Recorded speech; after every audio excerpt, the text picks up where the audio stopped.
thanks so much, Rudy, for taking time out to meet with me and show off your camper and shade. Oh yeah, well, it's a work in progress. No, I appreciate you giving me the opportunity to show off my first build. Yeah. Oh, my pleasure. I love seeing it in the community. Thank you for posting it in the community. And it looks like a really interesting trailer. You got an oldie but goodie there, huh? Oh yeah, yeah. Let me show you. This is 1967. Uh, no, 65 Shasta, an 18 foot. So it's a work in progress, but been working on it whenever I can. So I had to build something to cover it because I had a tarp on it and it's kind of unsightly and stuff. So I just wanted something a little better for it. Right. Well, you sent over a good photo. I mean, the photo you posted to the community there Yeah. was really nice. And before we got on the phone call, I was just checking out Shasta campers these days, and it looks like there's kind of a following of these specific campers. Yeah, yeah. There's a following. I used to own a 1978 GMC, like a 28 foot, but it has an engine, and anything with an engine, forget it. I'm just not going to be able to fix it. Right. So Yeah. this is a step down. What do you hope to do with it? Is it going to be you getting it back on the road? Is it roadworthy now? Yeah, it is roadworthy. Right now, I'm just let me see if I can take you in and look at it. Oh, A great. Yeah, the full tour. little dark in here, but so this is the front end. Can you see that? I sure can. Yeah. So that's the front end. This is the dining area. So there's a table that I have inside.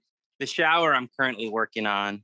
This doesn't really have a holding tank, so it's just a porta potty with a removable tank. Built the shower floor. This is some tile that my wife really likes, so wanted to change up the tile on here. The original backsplash is here. Oh wow, look at that. That is classic Yeah, right there. it's really, really cool. And then that's a bed that kind of pulls out. So the cushions, well, you lay them down and it pulls out. And then I built, this is the AC. And so I just put the AC in this little closet here. Oh neat. And so we're able to get AC. Oh, I like Um, that. That pop-up door is cool. oh yeah, I did that just because there's a hole there and needs a vent for the cool to come out. So I just decided to build just the cover. And then there's a little hot water heater here. So it's got plumbing, it's got a water pump. With that Texas freeze we had, I had water in the line, so it messed up some of the lines. So I have to kind of go back through and figure that part out. Oh, I forgot, you got a little fridge in here as well. Oh wow. Yeah, the inside is looking great. You've really turned that into something nice. Yeah, I wanted to be able to just go out and just hang out in it. There's a lot of great state parks here in Texas. Hmm. So that's where we plan on taking them. Good. Well, yeah, that looks like a lot of great work. I can see why people would be into them. It's nice and simple, small, little lightweight camper, and with some style as well. Yeah, they're really cool. We bought this before the craze, like right before the pandemic, and so we Yeah. got a decent price on them. But now they're running for up 8, 9, 10,000 in bad condition. Oh my gosh. Wow. Yeah. And that you really rehab that inside. It looks great. Yeah, and I'm working. Got to get the outside done. I like the colors, but I've got to paint it.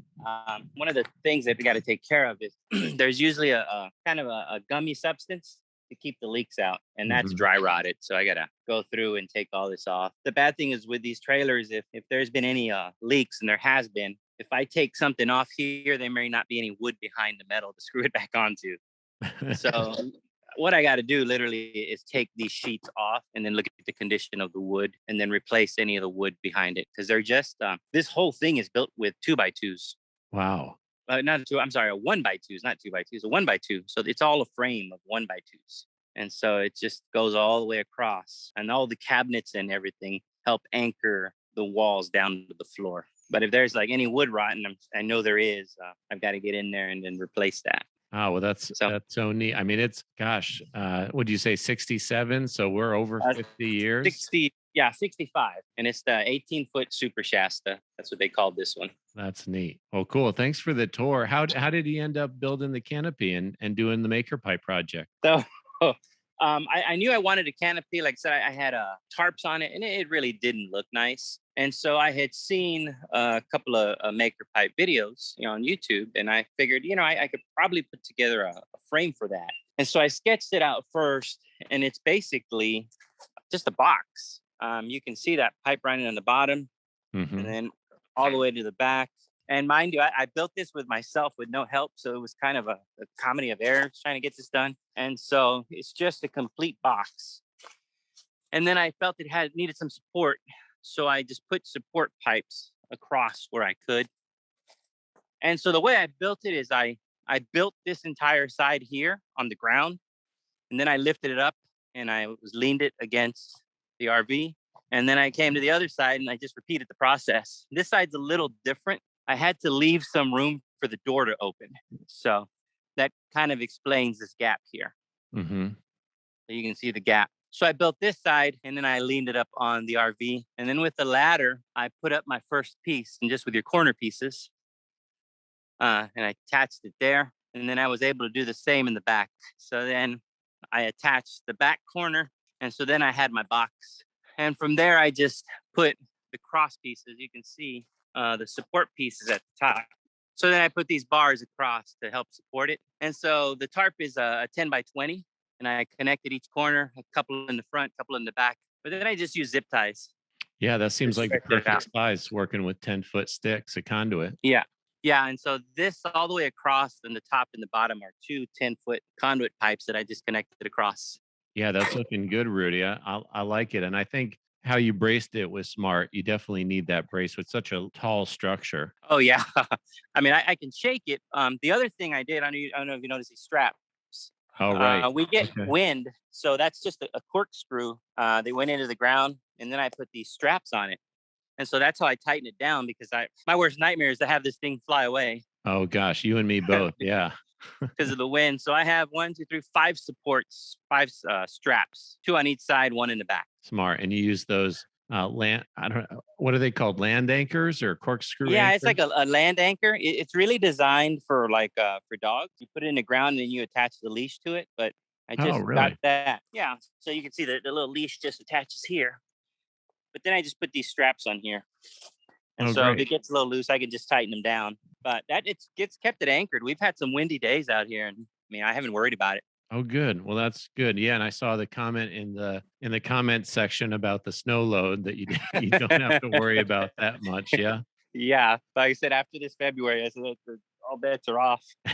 Yeah, you never know. But yeah, hopefully you don't get too much snow where you're at, right? Yeah. Not a No, usual but occurrence. last year was odd. It snowed for 3 days straight. Oh, So it was, wow. yeah, I hadn't snowed here in like that kind of snow since the 80s.